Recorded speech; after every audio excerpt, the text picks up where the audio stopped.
everybody, this is Judelle and I'm at Demo Alley at Quilt Market and I'm going to join Kelly Grant. Kelly Grant is one of our certified instructors and she's doing Demo Alley today and showing people how to make some different Quiltworx patterns. This is the African Violets. So I'm going to do a short little demo with her and then we'll post this on our Facebook page. So let's see. All right, Kelly, give us your spiel. So, paper piecing can sometimes be intimidating, and I like to show you 5 basic steps. They are the same regardless of the shape of your fabric. You're going to do the 5 steps over on every single line in Quiltworx patterns. So what you're going to do first is you can either turn it over and use a light table to mark your lines. If you don't have that available, I cheat just a little bit and I use a Sharpie marker, and I'm going to just mark my dashed lines. It does not bleed through, however you can see it on the back, so it makes it very easy to see your placement when you're in a hurry.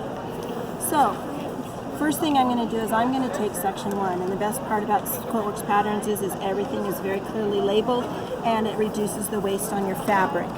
So what I'm going to do is I'm going to take my section number 1. This is the only one of the pieces that gets turned upside down. I'm going to use my glue stick and I'm going to lightly, this is not for eternity, this is simply long enough to sew your first line. So very lightly use your glue stick. Place it on there so that it covers all of section 1. Then, if you're chaining, you just do a whole bunch of those. I'm only going to do one today, so there it's in place.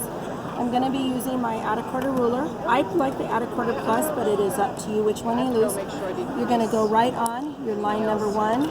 You're going to fold it back.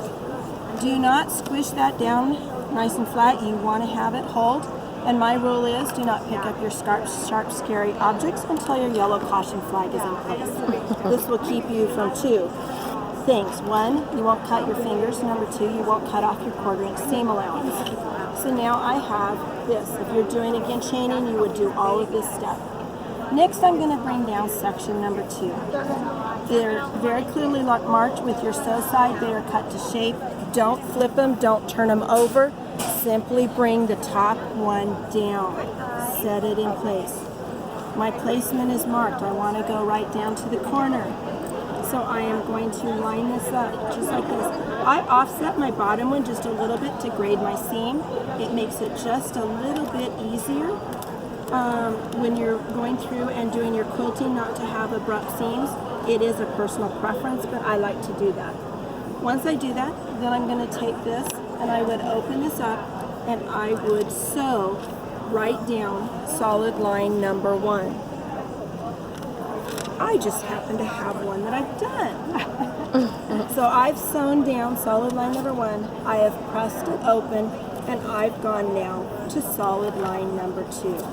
So I'm going to put my 1/4 ruler again, and remember, I've already trimmed this, but remember, yellow caution flag in place before sharp, scary object. It will protect you. Now I'm going to add my white piece, and this is where I really like the offsetting of the bottom one just a little bit more. Once you add that white, what I'm trying to cover now is this piece right here.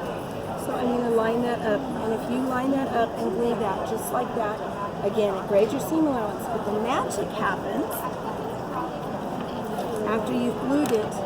When you sew it and you turn that, see how that white covers that up? And then when I fold that back over a second time, I now have 2 layers of white covering up the dark fabric. You will never have dark show through in your PC, which is so wonderful, especially when you're using like a white batik.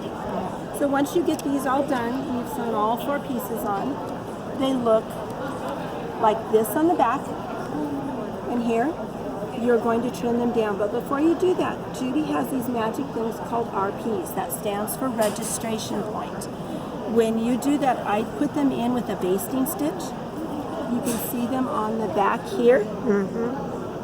When I flip it over and I trim it all out, it looks, there's the finished, there's with registration points.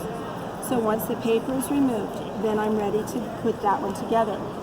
This looks intimidating to people because it looks like a whole lot of little tiny pieces.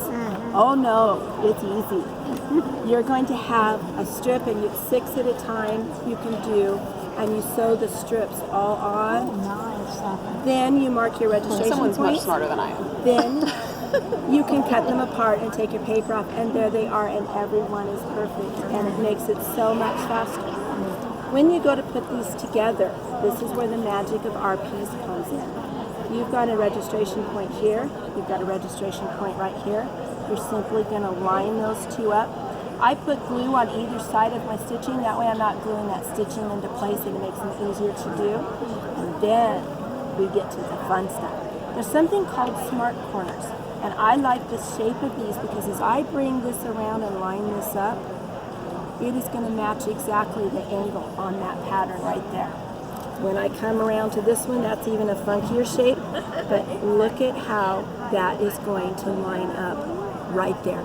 You glue the two ends, you glue the middle, and then you can just dab a little glue and hold it in place, and you sew it. When it gets done, it looks like this. When you get 6 of them done, you start sewing them together, and this is what your groups do. You're going to have this. You can see the beginning of the placemat happening. Registration points are going to line up all the way through.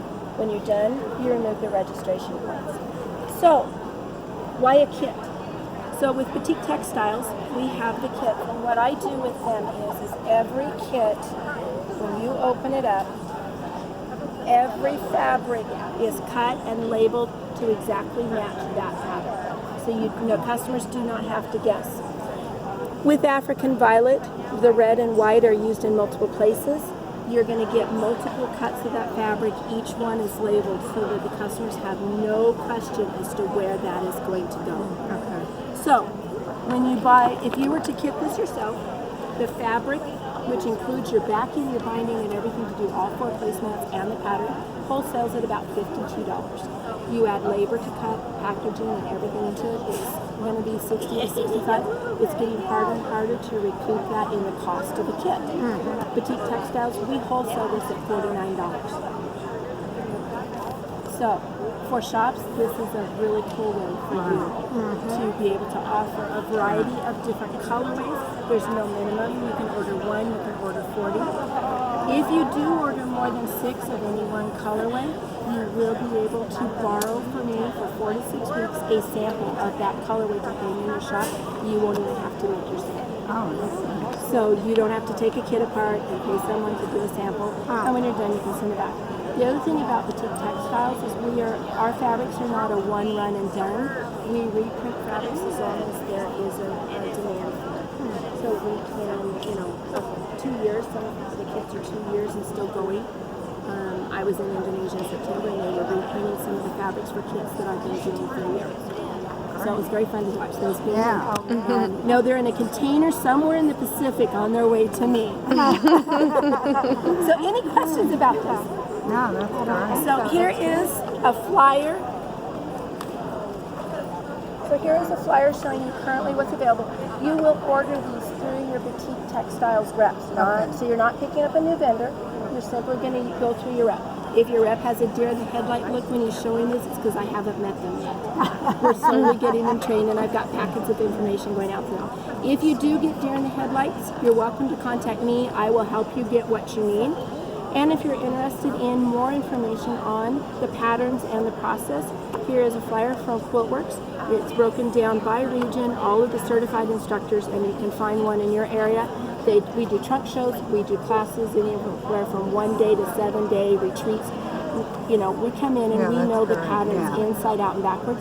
So you can chat, find a CI that fits you in your shop, and you can start this fun relationship. Great. Okay. Okay? Thank you. You're very welcome.